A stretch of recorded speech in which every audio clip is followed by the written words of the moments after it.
Hello, welcome to White Birch Tarot and Astrology. I'm doing this reading on July 6th, just barely. And this reading is for, well, now, but it's going to resonate for a while because I'm doing this reading because Venus is interacting with some outer planets right now on the 6th and the 7th. And, pardon my voice, I have terrible allergies today. She's sextiling Saturn and Neptune, which are pretty much together, not exactly, but like 1 degree apart at the beginning of Aries. Neptune's retrograde. But Venus is our relationships, okay? But it's also how we relate, because Venus rules what we value. Oh, and by the way, this is a pick a deck reading. I guess I should start there. I'm going to talk about the planets first, but just kind of be, thinking about that. I hope you can see those okay. Venus is what we value. So she literally rules, our relationships, but how we relate. And that includes how we relate to ourselves, others, the planet, whatever. It's just relating. And again, what we value. And she's in good conversation with Saturn and Neptune, as I just said. And Saturn and Neptune are in Aries, which talks about self-identity. Who are you? What makes you who you are? And how does... Oh, I forgot to turn the brightness up on my iPad. Oh, I hope you can see this. Anyway, what we value, how does that affect our sense of self-identity? I think it immensely does. And remember, Saturn and Neptune are opposites. So Saturn is reality, Neptune is imagination, an illusion. Saturn is restriction, Neptune is, we are all one. So Saturn provides boundaries and Neptune dissolves boundaries. They couldn't be more different. And yet they're two sides of the same coin, actually, because they're opposites. So it's a tricky energy. We're trying to figure out who we are and, work on boundaries, and also how are we connected with others. And Venus is, part of that conversation. And then the next day, the 7th, Venus trines, which is a very open energy, positive, but it means the energy flows very easily. She's trine Pluto in Aquarius. So she's in Gemini, which is an air sign, mutable air. So she's clever, or Gemini energy is clever, communicative, likes to figure things out, very mental, communications, short distance travel, your neighborhood, brothers and sisters. It's a very chatty, inquisitive energy. And Pluto's in Aquarius, which is very communicative also, but in a more of a collective consciousness way, and in more original about, it's not so much figuring things out as getting stunningly new ideas that have never been thought before, And Pluto's the subconscious. So the Lord of the Underworld is talking to the part of us that relates. And we get to think about what we value and who we value. And so it's, could be thinking about past relationships. And also when Aries is involved with Saturn and Neptune there, it's about how did our relationships form, our values. Because that's very important. So anyway, I wish I would have turned the brightness up on this. You know what, let me put the light on just a bit more, see if that helps. That's better. I hope that's better. I meant to turn it up and I forgot. Actually, I don't know. Anyway, so please, if you haven't paused the video, I look like a wrinkled prune because I just got out of the shower. Choose the white fairy, the heart, or the cat, the glass cat, and I will timestamp these. So, and just, I feel like giving you, it's not a warning, it's just, I keep saying, I just want to do like a lighthearted, I'm going to do a lighthearted romance reading by God, but this isn't it.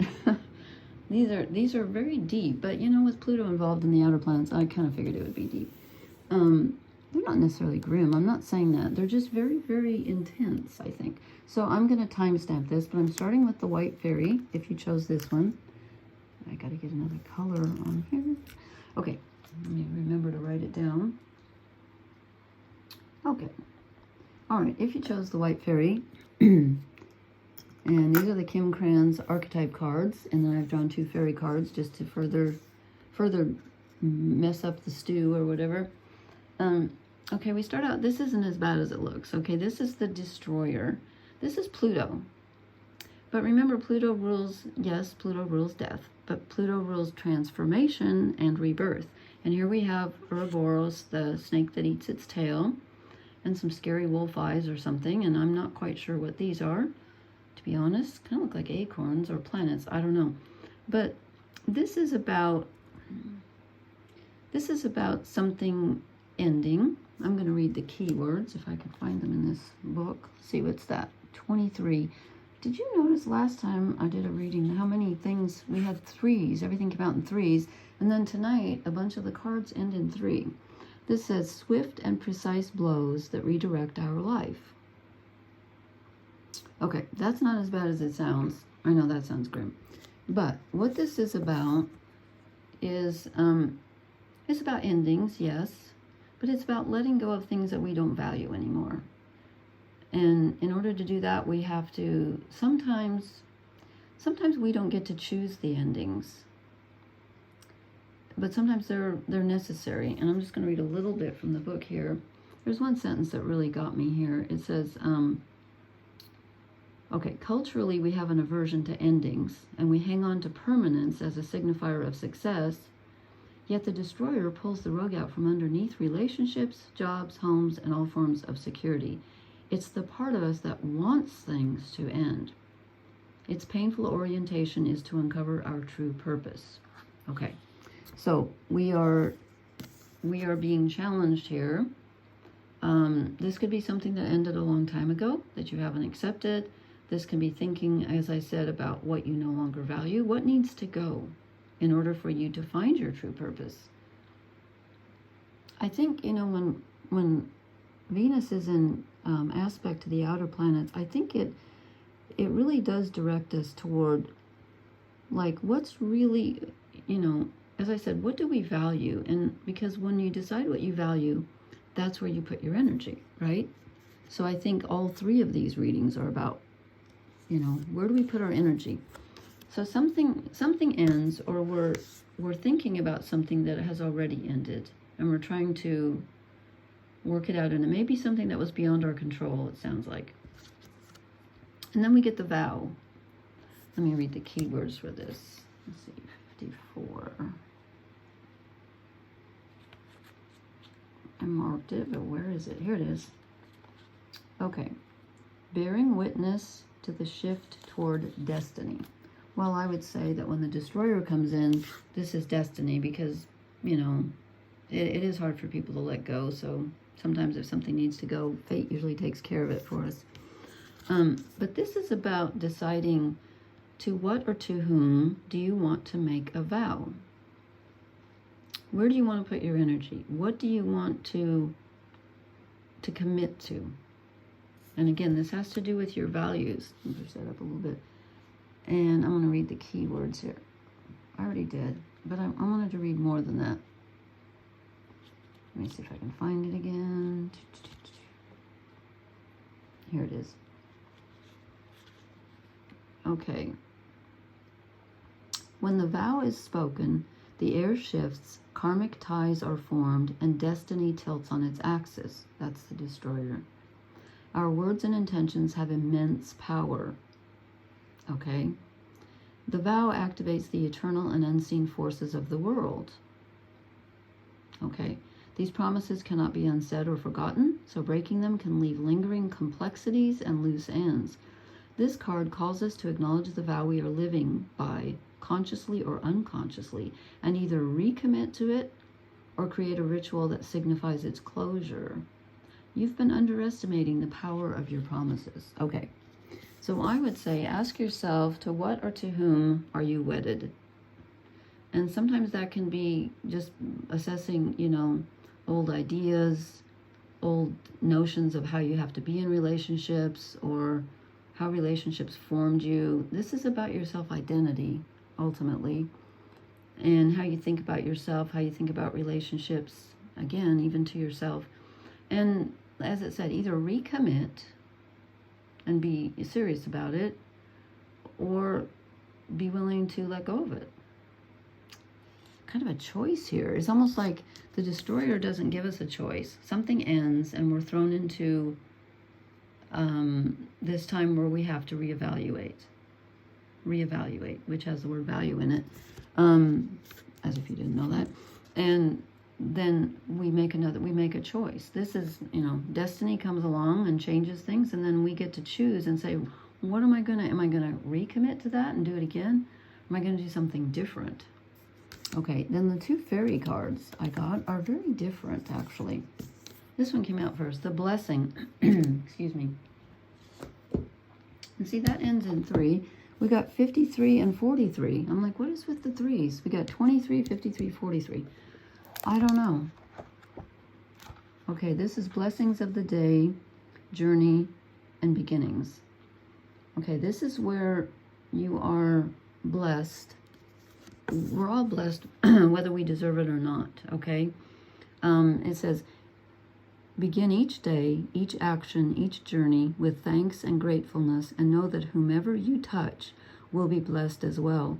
This is a benediction, both given and received.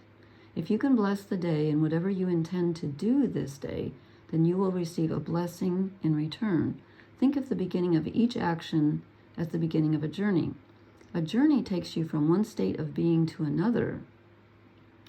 Okay, well that's the, excuse my voice, I know I was going to lose it. That's this. We go from one state to another, and then we get to choose to what or to whom do we make a vow. But we need to be thankful. And we can have a blessing if we start each day with thanks and gratefulness. I know that sounds kind of glib sometimes, but it does matter how you think. And then this is the Lady of Sorrows.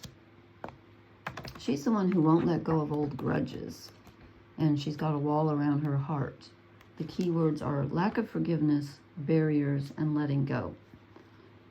Okay, so what it says to examine what old hurts or sorrows are you holding on to that you can't let go of, that are holding you back. And when I put that together with the destroyer, I'm thinking, well, it's time to let go or recommit, I guess. But you can only be true to your values if you have an open heart. If you've got this wall of hurts built around you, no matter what comes in, you won't be able to let it in. So you've got to forgive yourself, forgive others, and open up. And then when you open up, that allows the blessing to come in. Okay? Okay, kind of heavy-duty stuff here tonight, but I think these are interesting together. This is necessary for this. Okay, I'm going to timestamp these, so I'm going to write this down. And thank you for listening. Please hit the like, share, and subscribe buttons, and please leave me a comment. Let me know how that resonated. Okay, Silver Heart people. Write that down. Okay, Silver Heart people. Can you see this? Okay, you got the ocean. Very interesting. And I'm going to show them both because I think they both got, look at the water, the bridge. I mean, it's like right there. It's almost like the same card. The ocean and the bridge. Okay, let me read the keywords here. 35. The ocean, which is of course Neptune. Deeper than deep, big dreams, and discovery. Okay, so, and let me see if there's anything on here. Okay, so it represents the unconscious. Yes, the ocean. The ocean rejects our every attempt to dominate nature. It calls to us, it inspires us, and invigorates our life on land. It dissolves the little us into the big us. That is definitely Neptune, because Neptune rules the collective unconscious and exposes where we are all connected. And you know, we all came from the ocean. And so this is about dissolving, which is what Neptune does. This is about taking a deep dive and recognizing your connections. It's very deep energy. Let me see if there's anything else in here that I I need to pass on. When the when the energy of the ocean is present, there is change stirring that is beyond any change you've known before. The ego must dissolve. The saline swells work on your very cells, your fibers, your deepest underlying beliefs. Like Aphrodite, oh, that's weird because that's Venus. We rise from the ocean's froth, a new being. Life is change. Let the wave crash. Okay, so this is massive change.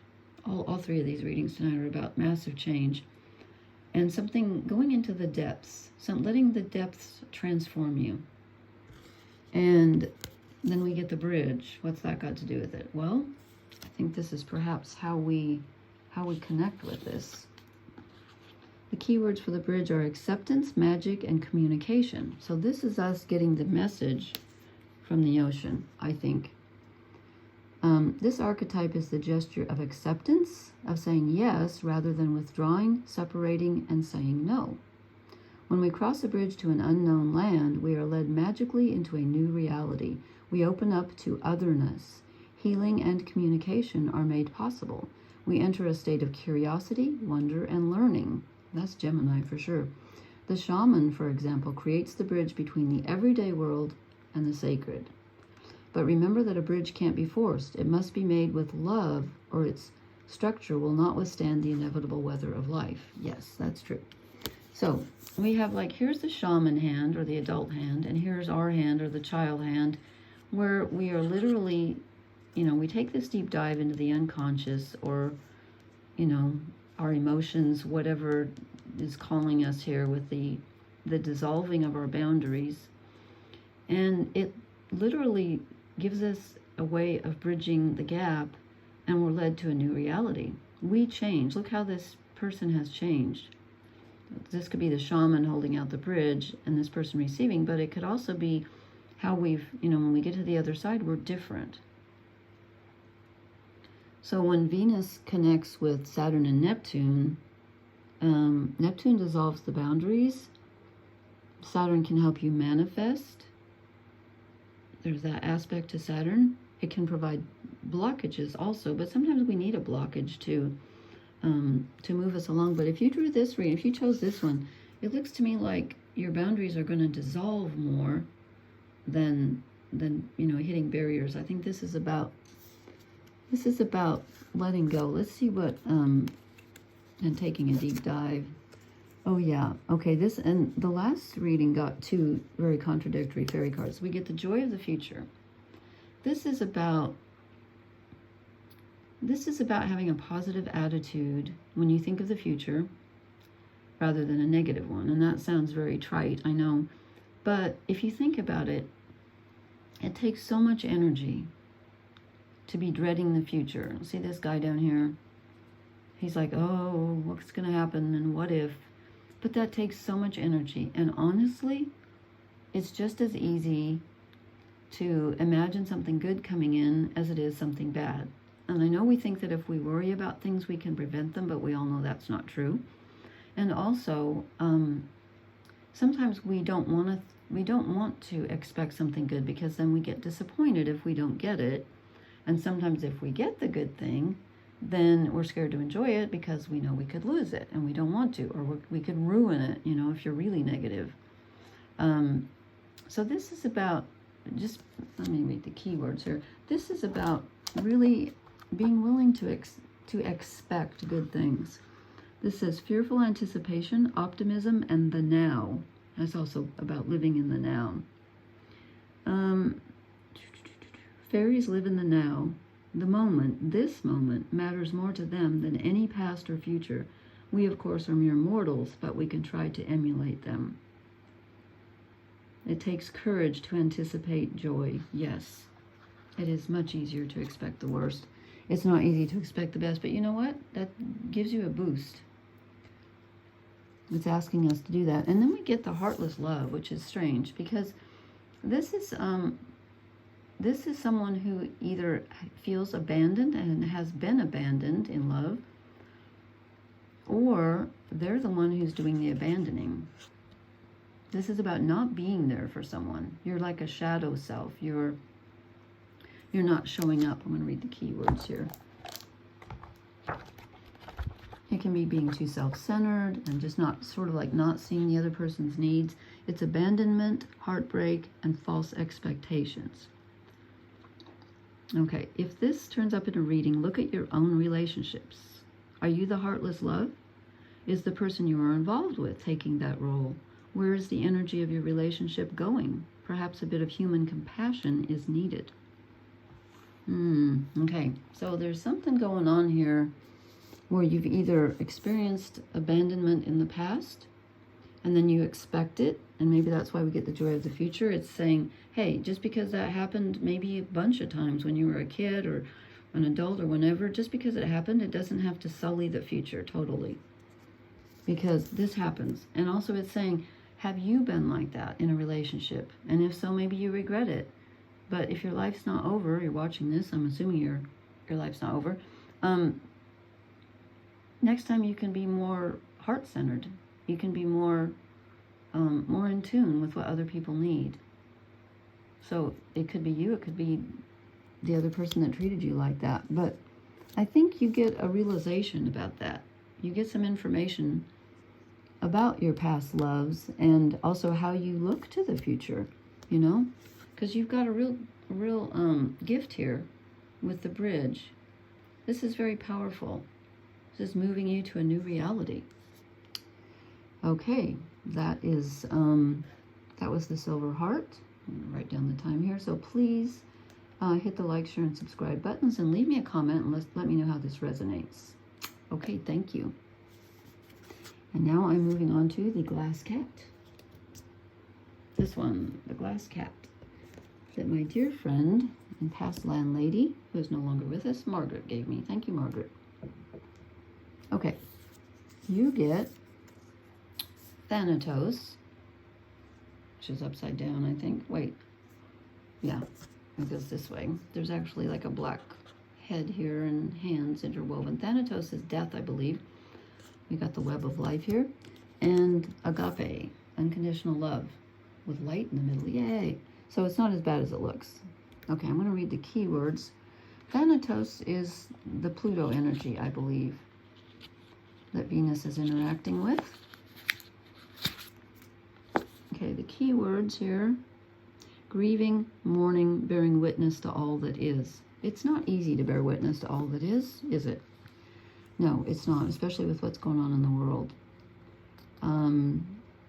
So I'm going to try to make this shorter because it's a page here. So it says, I'm just going to start at the beginning. It's tempting to oversimplify death and sum it up as transformation. But the true archetypal resonance of Thanatos cannot be easily assimilated or contained. Death is ongoing and omnipresent, an eternal response to the gift of birth. Witnessing the ending of another being, creature, phase, or stage has deep consequences for the psyche.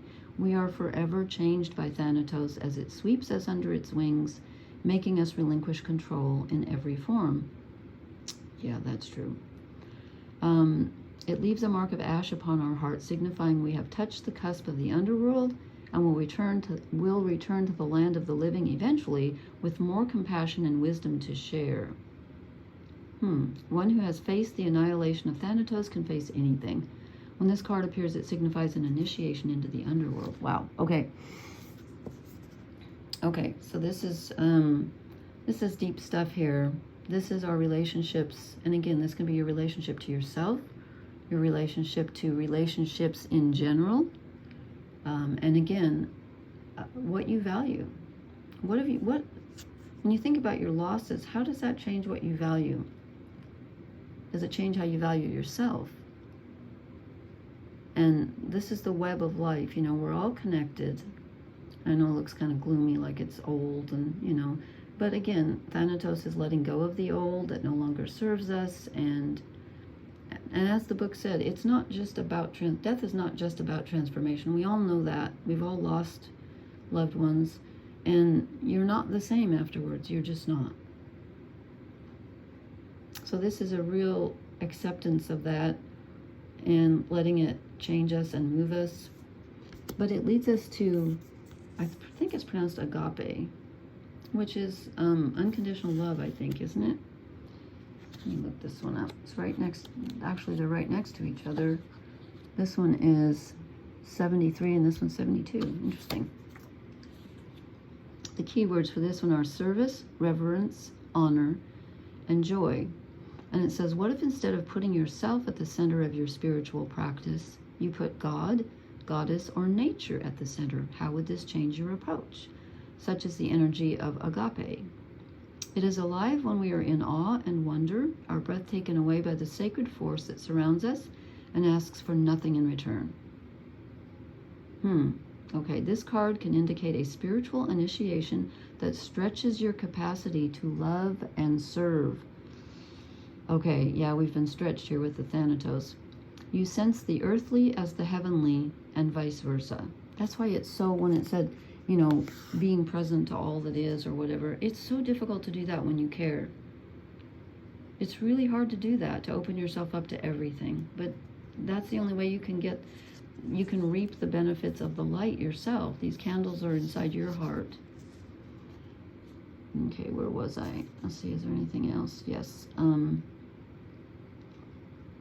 Okay, such an initiatory moment can appear in any form, and like a healing balm to the modern soul, its effects last a lifetime. This card may also suggest you reassess what you worship every day. There's Venus, yeah. Connecting with Pluto, consciously or unconsciously. What are you elevating? Where does the sacred ladder you climb ultimately lead to? Wow. So that's what this is, the sacred ladder. Okay. Up and down. What lights your heart?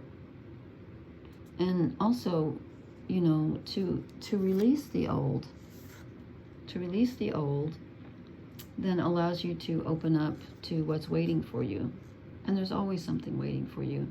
I know it doesn't feel like it sometimes, but so the losses that you have endured, the deaths you have witnessed, whether literal or figurative, if it's, you know, loss of life or just a stage, as it says in here, a phase or whatever, when you let go of that, it changes you and it opens you up. As long as you don't get stuck in the, oh, you know, the victim mentality or the, you know, you can get stuck in grief and mourning. It's very difficult. And I'm not telling people to just, oh, like, get over it. No, no, no. Trust me, no. I've been dealing with my loss of my husband for, how long has it been now? I'm coming up on 4 years at the end of September, so 3.5 years. And actually, I take that back because he became ill, very ill, 2017, and his mind went, so it's been longer than that. So it's been like, I can't do math, 7.5 years. Really. Anyway, I'm not telling people, oh, just get over it, you know. No, grief takes a long time, but you don't want to get stuck there. As long as you're moving, as long as it's flowing through you, just don't get stuck there, because don't forget that there's a light. There's a light. Okay, I'm going to show you your fairy cards here. Let's see if this, oh yeah, these are strange. This is a heavy reading. I won't lie. This is a very interesting reading. The Queen of the Night. There's another 3. The Queen of the Night. She's the one who comes in and she's yearning. I'm going to read the keywords for you, but I believe one of them is yearning. Yeah, desire, yearning, and inspiration. She's the one that makes you want to do something. And you can't really ignore her. I mean, you can, but if you ignore her, you're always going to wonder where it would have led you, that desire. But the problem with her is that you can do something and then find out it wasn't worth it. It wasn't real. They use the example in the book of like writing a poem and then you wake up the next morning and you find out it's crap, you know. And if it's in relationships, which is what we're dealing with here with Venus and Pluto and Venus and Neptune and Saturn, it might not be so stable or solid, you know, it might not be everlasting. So it was interesting because it says at the bottom of this page here, it says, if you come into her presence, I suggest you draw at least one more card to help you make sense of where she is leading you. And then it says, if, for example, you draw the Prince of Shadows, beware of what the night holds. Okay, well, guess who came out with her? The Prince of Shadows. Yeah, no kidding. Yeah. So I will read you the keywords, but I think I know what this is warning us about. I think this is an actual warning here, not to scare anybody, but it says danger, addiction, and irresistible urge. So this is something that you're prone to becoming addicted to. And Neptune rules addictions. It says he's the bad boy of the fairy court, whether it be the dark court or the light court. Each of those has their Prince of Shadows. He has great beauty. He is heartless. He's everything we wish for and everything that hurts us the most. Okay, it says, ask yourself what it might refer to in your life. It might not be a person. It could be your state of mind. It could be an irresistible urge for something that we know may harm us, like alcohol, drugs, shopping, computers, TV, anything that can become addictive if indulged to excess. If this is someone in your life at the moment, take a long look at your relationship. Is it heading into dark places that will harm you, or is it already there? And then again, at the bottom of this page, it says, if this card is coupled with the Queen of the Night, then beware temptations and dangers that are heading your way. If you're going out for a night on the town, make sure you can find your way home again. Whoa. Yeah. Interesting. Not to be gloomy here, but that's very interesting. We need to make sure that it's okay to mourn and grieve, of course, but we need to make sure that we head toward the light. And remember, this light is available to all of us. It's just there. You don't have to fight for the light. You don't even have to deserve it. It's always there. It's there for all of us. What does it say? No, never mind. I won't go there. I don't know why I'm reluctant to quote the Bible. I'm not pushing a religion because I don't have a religion. I just take what I like from each one. They all have wisdom, I think, and they all have everything has a positive and negative, but the rain falls on the just and the unjust alike. That's true. This light is just there. It's just there. So open up to it. But it sounds like there might be a little bit of grieving to go through first, but don't solve your grieving with any kind of an addiction, because that looks very, very tempting right here. Yipes. Yeah. So these readings are a little heavy tonight. I guess when you do a reading with Venus connecting with the outer planets, that's what you get. So next time, I'm going to try something a little lighter. Anyway, thank you so much for watching. Please leave me a comment. Let me know how this resonates. Please hit the like, share, and subscribe button. And I will talk to you later. Thank you. Blessings. Good night.